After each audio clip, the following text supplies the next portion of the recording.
औरंगजेब ने छत्रपति संभाजी महाराज को मारने से पहले 39 दिनों तक उन्हें तड़पाया था। औरंग की इस अमानवीय हरकत ने मराठों के दिलों में आग लगा दी। मराठाओं क्षेत्र के सभी राजाओं के आंतरिक मतभेद गायब हो गए और केवल एक ही लक्ष्य बचा, औरंगजेब और मुगलों का विनाश। इधर रायगढ़ किले में इस कठिन समय के दौरान भी संभाजी की मृत्यु के अगले ही दिन 12 मार्च 1689 को रानी येसुबाई ने राजा राम महाराज का राज्याभिषेक करने का निर्णय लिया और अपने सभी मुख्य अधिकारियों को इकट्ठा करके सभी धार्मिक अनुष्ठानों के बाद राजा राम को छत्रपति के रूप में राज्याभिषेक कराया। ऐसा करके उन्होंने आलोचकों और मुगलों को एक कड़ा संदेश दिया कि मराठा साम्राज्य अभी भी मजबूत है और लड़ाई लड़ने में सक्षम है, उनका छत्रपति अभी भी जिंदा है। इधर औरंगजेब को जैसे ही यह खबर मिली, उसने अपने जनरल जुल्फिकार खान को मराठा राजा राम को पकड़ने का आदेश दिया। राजधानी किला रायगढ़ को जुल्फिकार खान के नेतृत्व में 15,000 से अधिक की मुगल सेना जीतने के लक्ष्य से निकल गई। इधर रायगढ़ में राज्याभिषेक के लिए मराठों का पूरा शक्ति आधार रायगढ़ में एकत्र हुआ था। सबको जैसे ही आक्रमण की खबर मिली तो रानी येसुबाई ने तुरंत सबको सुझाव दिया, यदि मुगलों ने हमला किया और हमारी सारी शक्ति अधिकार एक साथ पकड़ी गई तो यह हमारे भविष्य के लिए घातक साबित हो सकता है। आप सब जल्द ही यहाँ से निकल जाएं। लेकिन महारानी, आप सब और हमारे राजे का क्या? नहीं, हम लोग अपने महाराज को अकेले नहीं छोड़ सकते। मैं किसी तरह राजा राम महाराज को यहाँ से बाहर निकलवा दूंगी। आप लोग बस जल्द निकल जाएं। ये रानी का आदेश है। रानी येसुबाई ने सुझाव दिया कि राजा राम महाराज को अलग अलग गढ़ों से लड़ते हुए बाहर निकलना चाहिए। उनको अंत में जिंजी में जाकर सुरक्षित रहना होगा, क्योंकि जिंजी का किला एक अभेद किला था। येसुबाई की सलाह तदनुसार राजा राम महाराज, यशाजी कंक और रामचंद्र पंत अमात्य के सुरक्षा घेरे की बदौलत भेष बदलकर रायगढ़ से भाग निकले।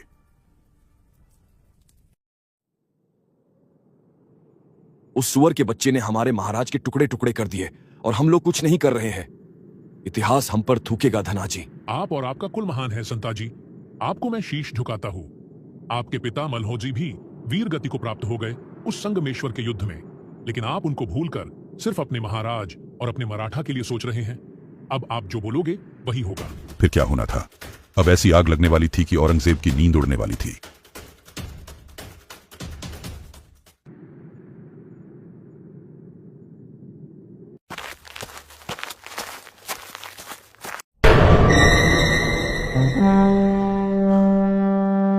औरंगजेब बाहर निकलकर देखता है मराठा के 2 बब्बर शेर संताजी और धनाजी और उनके साथी शेर पागलों की तरह मुगलों को काट रहे हैं। उस रात गुरिल्ला युद्ध के उस्ताद मराठों ने सिर्फ 2000 योद्धाओं के साथ औरंगजेब की विशाल मुगल सेना पर हमला कर दिया। संताजी और उनके मराठों ने उग्र शेरों की तरह हमला किया और मुगलों को बेरहमी से मार डाला। हमले के दौरान मुगल सैनिक डर के मारे चिल्लाने लगे। गुस्से में आकर औरंगजेब अपनी तलवार निकालता है और मराठाओं सैनिकों को मारने लगता है। तभी अचानक उसके सामने संताजी खड़े दिखते हैं।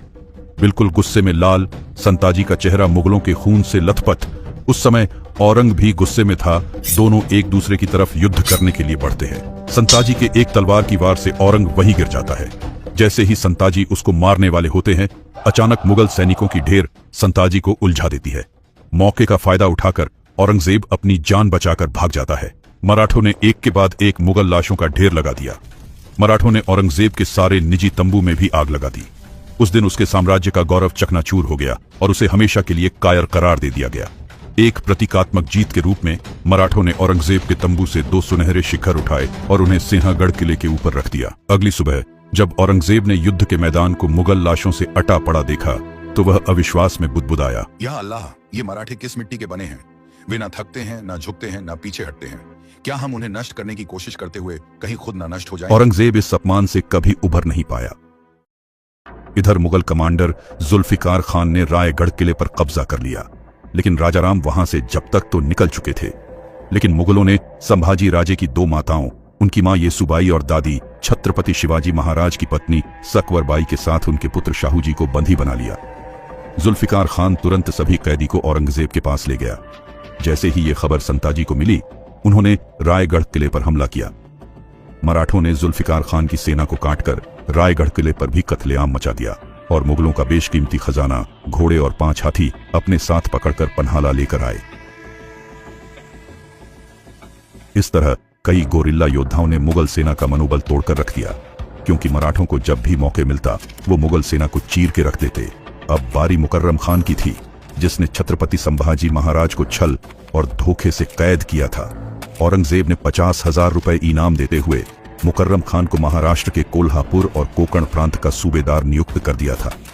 संताजी और उनके मराठों ने यह प्रण लिया कि चाहे कुछ भी हो जाए पर उस मुकर्रम खान को जिंदा नहीं छोड़ना है। दूसरी ओर हमारे महाराज राजाराम प्रतापगढ़ से अब वे सज्जनगढ़, सतारा, वसंतगढ़ होते हुए पन्हाला किले तक पहुंचे। अब उन्हें यहां से रानी येसुबाई के कहे अनुसार जिंजी निकलना था, लेकिन औरंगजेब भी राजाराम को पकड़ने पर तुला हुआ था। चतुर औरंगजेब जानता था कि नवराज्याभिषेक करने वाला राजाराम जान बचाने के लिए जिंजी ही जाएगा। उसने जिंजी जाने वाले सभी मार्गों पर कड़ी निगरानी रखने का आदेश दिया। उसने यह सुनिश्चित करने के लिए गोवा के पुर्तगाली वायसराय की मदद भी ली थी कि राजाराम समुद्र का मार्ग का उपयोग न कर पाए। आप कहें तो महाराज इन मुगलों को इसी पन्हाला में दफन कर दें। नहीं संताजी, हमारा कर्तव्य यह है कि महाराज को सुरक्षित जिंजी तक पहुंचाना होगा, क्योंकि फिलहाल रानी येसुबाई और शाहू जी मुगल के कब्जों में है। ये लक्ष्य बनाकर चलो, देर से ही सही पर मुगल साम्राज्य का अंत हमारे ही हाथों हो। पन्हाला पर मुगलों के आक्रमण की खबर मिलते ही राजाराम और उनके सहयोगी मराठाओं ने व्यापारियों के वेश में किले से भाग निकले। सूर्योदय तक वे लोग कृष्णा नदी के तट पर नृसिंहवाड़ी पहुंच गए। उन्होंने कृष्णा नदी पार की और दक्षिण की जाने के बजाय पूर्व के दक्कन की ओर जाने वाले रास्ते पर चल पड़े, क्योंकि मुगलों को बेवकूफ बनाना था। उन लोगों ने जिंजी जाने के लिए एक बार घूमकर फिर कृष्णा नदी पार करने की योजना बनाई। उन्होंने घुमावदार रास्ते का इस्तेमाल किया। महाराज की शिमोगा यात्रा गोकक, सवादट्टी, नवलगुंड, अनेगरी, लक्ष्मीश्वर, हावेरी और हिरेकेरूर से होकर गुजरी। शिमोगा पहुंचने से पहले लक्ष्मेश्वर परगना से गुजरते समय वहां के मुगल अधिकारियों को उनकी यात्रा की भनक लग गई और वे अपनी सेना के साथ उनके दल का पीछा करने लगे। यहां उनका सामना वर्दा नदी से हुआ। महाराज ने बहिरजी और मालोजी घोरपड़े के भाइयों की मदद से इसे पार करके अपने पीछा करने वालों को चकमा दिया, लेकिन आगे बढ़ने पर उन्हें पता चला कि उनका मार्ग मुगल दुश्मन सेना ने रोक रखा है। ऐसी कठिन परिस्थिति में छत्रपति शिवाजी महाराज से प्रशिक्षित शक्तिशाली योद्धा संताजी जगताप और रूपाजी भोसले अपने राजा की रक्षा के लिए तैयार हो गए। शत्रु सेना को रोकने की जिम्मेदारी संताजी जगताप को सौंपकर राजाराम महाराज रूपाजी भोसले के साथ आगे बढ़ गए।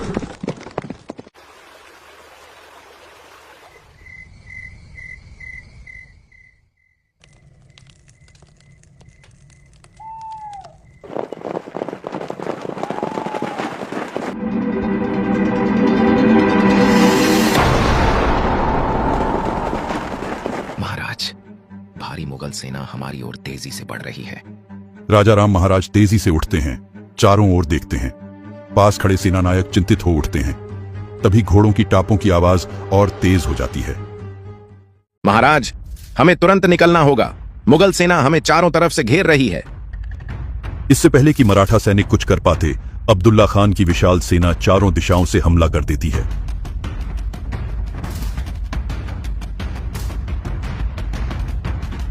तलवारें टकराने की आवाज, घोड़ों की हिनहिनाहट और युद्ध के नारे गूंज उठते हैं।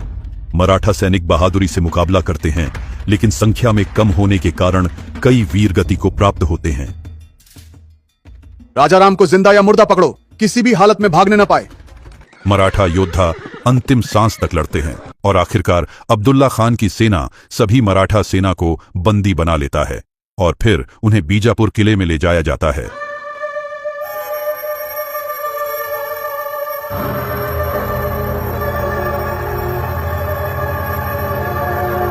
आखिरकार मराठाओं का राजा राजाराम हमारे कब्जे में है। औरंगजेब को संदेश भेजो कि मराठों का खेल खत्म। हुजूर, पहले पहचान की पुष्टि कर लें। क्या मतलब? राजाराम हमारे सामने खड़ा है। सैनिक बंदियों को जबरन घसीटकर सामने लाते हैं, लेकिन उनमें से कोई भी राजाराम नहीं होता। अब्दुल्ला खान का चेहरा अचानक गंभीर हो जाता है। धोखा, ये कैसे हो सकता है? तभी एक घायल मराठा सैनिक हंसता है। उसकी आंखों में चमक और चेहरे पर वीरता झलकती है। राजाराम महाराज तेरे हाथ कभी नहीं आएंगे। मराठा साम्राज्य को खत्म करने का सपना मत देख अब्दुल्ला। राजाराम, इस बार तो तू मेरे हाथों से बच गया, लेकिन बहुत जल्द मैं तुझे तेरे बाबा साहेब और भाई के पास भेजूंगा। मराठाओं ने एक बार फिर मुगलों को चकमा दे दिया था। अब्दुल्ला खान के घमंड को करारी शिकस्त मिली, लेकिन मुगलों का कहर अभी खत्म नहीं हुआ था। अब्दुल्ला खान ने उन सभी सड़कों पर अपने जासूस तैनात कर दिए थे जिनसे राजा और उनके लोग यात्रा करने वाले थे। राजा राम महाराज और उनके लोग मुगल जासूसों से बचने के लिए आगे की यात्रा में घोड़ों का उपयोग करना छोड़ दिया। इसलिए वे सामान्य यात्री, तपस्वी, संत, व्यापारी, भिखारी आदि बनकर आगे बढ़ते रहे। वे मुगल चौकियों से बचने में कामयाब रहे और मुगलों को चकमा देकर 300 किलोमीटर दूर बेंगलुरु पहुंच गए। वहां पहुंचते ही बेंगलोर में एक और घटना घटी जो मराठों के लिए खतरा खड़ा कर दिया। वहां का एक सहयोगी राजा राम महाराज के पैर धो रहा था और कुछ स्थानीय लोगों ने यह देखा। अब उस क्षेत्र में यह खबर फैल गई कि एक महत्वपूर्ण और उच्च पदस्थ मराठा आया है। देखते देखते यह खबर जंगल में भीषण आग की तरह फैल गई और स्थानीय मुगल थानेदार तक पहुंच गई। यह बात वहां पर स्थित खंडो बल्लाल को पता चल गया। उसने मराठों को सतर्क कर दिया। खंडो बल्लाल ने राजा राम महाराज से अनुरोध किया कि वे अपने अधिकारियों को इकट्ठा करें और दूसरे रास्तों से चले जाएं। मुगलों को भटकाने के लिए खंडो बल्लाल और कुछ अन्य लोग यहीं रुक गए। जब थानेदार पूछताछ करने आया तो उसने पाया कि महाराज वहां है ही नहीं। इसलिए उसने खंडो बल्लाल और अन्य लोगों को जंजीरों में जकड़ दिया और पूछताछ करने लगा। हुजूर, अगर राजा राम यहां होता तो मैं खुद आप सबको सूचित कर देता। तुम्हें क्या पागल कुत्ते ने काटा है जो तू अपने राजा को फंसाएगा? राजा राम का परिवार मेरा भी दुश्मन है। उसके भाई शंभू राजे ने मेरे पिता बालाजी अबाजी को हाथी के पैरों को चलवा दिया था। मुझे भी उससे बदला लेना है। किसी तरह मुगलों की नजरों से बच बचाकर राजा राम महाराज और अन्य लोग घोड़े पर सवार होकर तकरीबन 35 दिन का सफर करते हुए आखिरकार जिंजी में प्रवेश कर गए। अब महाराज और उनके आदमियों के सामने एक और बाधा खड़ी थी, उनकी अपनी सौतेली बहन अंबिका। अंबिकाबाई संभाजी की सगी बहन थी और राजा राम महाराज की सौतेली बहन। जब उन्हें राजा राम महाराज की किले का उपयोग करने की योजना के बारे में पता चला तो उन्होंने उनका विरोध करने का फैसला किया और युद्ध की तैयारी शुरू कर दी। हालांकि न तो किले लोग और न ही उनके सलाहकार उनके पक्ष में थे। उनके मंत्रियों ने आपसी मतभेद भुलाने को कहा ताकि उनके पिता शिवाजी का सपना न टूटे। इसीलिए अंबिकाबाई को राजा राम महाराज के लिए जिंजी किले के द्वार खोलने पड़े। आखिरकार 15 नवंबर 1689 को राजा राम महाराज अपने दल के साथ जिंजी किले में पहुंच ही गए थे। इस तरह महाराज की इस यात्रा की गाथा समाप्त हुई। तुलापुर से भागा हुआ बादशाह बीजापुर में बैठा था। औरंगजेब अपने नक्शे पर झुका हुआ था। उसके सामने तमिलनाडु का जिंजी किला लाल घेरे में था। वह किला जहां अब मराठा प्रतिरोध की आखिरी उम्मीद राजा राम महाराज मौजूद थे। उसकी आंखों में वही जुनून था जो कभी शिवाजी और संभाजी को ध्वस्त करते समय था। लेकिन इस बार उसका लक्ष्य सिर्फ राजा नहीं बल्कि पूरे मराठा वंश को समाप्त करना था। मुकर्रब खान को संदेश भेजो, औरंगजेब ने भारी आवाज में बोला। सुल्तान के इस पुराने और भरोसेमंद सेनापति ने औरंग के आदेश को सलाम किया। मुकर्रब खान को आदेश मिलते ही उसने एक विशाल सेना तैयार की। हजारों मुगल सैनिक के साथ वो जिंजी की ओर कूच कर गया। कोंकण से निकलते ही यह सेना बेजोड़ रफ्तार से बढ़ती गई। जंगलों, नदियों और पहाड़ियों को पार करते हुए मुकर्रब खान लगभग 800 किलोमीटर का कठिन सफर तय कर चुका था। लेकिन उसे क्या पता था कि उसका यह इंतजार हमेशा के लिए शांत होने वाला था। मुकर्रब खान की सेना जैसे ही जिंजी से कुछ दिन की दूरी पर पहुंची, अचानक हवा में शंख और रणसिंघा की गूंज उठी। दूर पहाड़ियों से उठता धूल का गुब्बार देखकर मुगल सैनिक सतर्क हो गए। यह कोई और नहीं था बल्कि यह मराठों की छापामार युद्ध नीति का प्रचंड प्रहरी थे। संताजी, मां भवानी ने हमारी सुन ली। शिकार खुद शिकारी बनकर यहाँ पहुंचे हुए हैं। तो वो तू ही है संताजी जिसका आतंक फैला हुआ है। याद है एक आतंक और था, शंभा। वह भी बहुत उछलता था जिसको मैंने हमेशा के लिए शांत कर दिया। वो धोखा था, वरना तुम्हारी नस्ल शंभू राजे को पकड़ना तो दूर, पैर की धूल चाटने के लायक भी नहीं है। तो आज देख लेते हैं कौन किसका तलवा चाटने लायक है।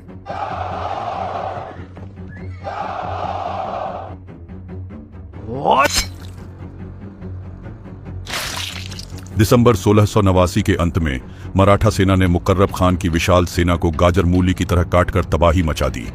भयंकर युद्ध के दौरान संताजी घोरपड़े ने व्यक्तिगत रूप से मुकर्रब खान के साथ युद्ध किया। जब मुकर्रब संताजी का सामना नहीं कर पा रहा था तो वहां से भागने लगा। संताजी ने उसका पीछा किया।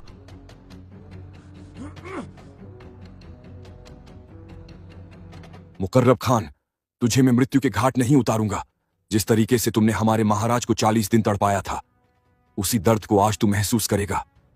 जा बच सकता है तो बच ले।